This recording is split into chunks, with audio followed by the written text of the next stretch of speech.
بسم اللہ الرحمن الرحیم۔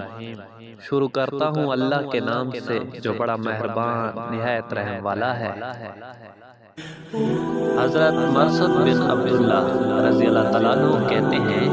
کہ حضرت صلی اللہ علیہ وآلہ وسلم کے بعد صحابہ نے مجھ سے یہ حدیث بیان کی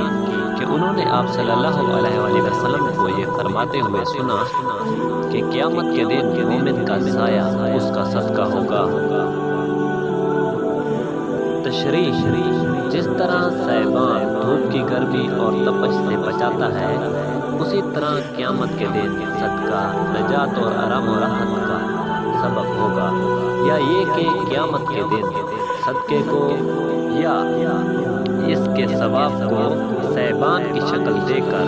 صدقہ دینے والے کے سر پر تان دیا جائے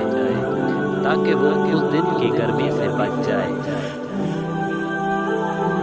حضرت ابن عباس رضی اللہ تعالیٰ عنہ کہتے ہیں کہ میں نے رسول کریم صلی اللہ علیہ وسلم کو یہ فرماتے ہوئے سنا ہے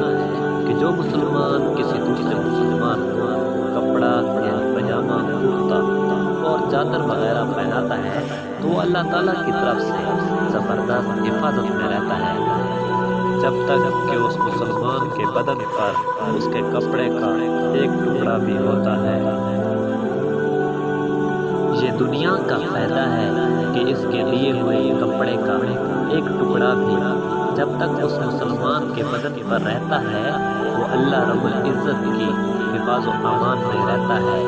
مگر آخرت میں جو اس کا ثواب ملے گا وہ ان گنت ہے۔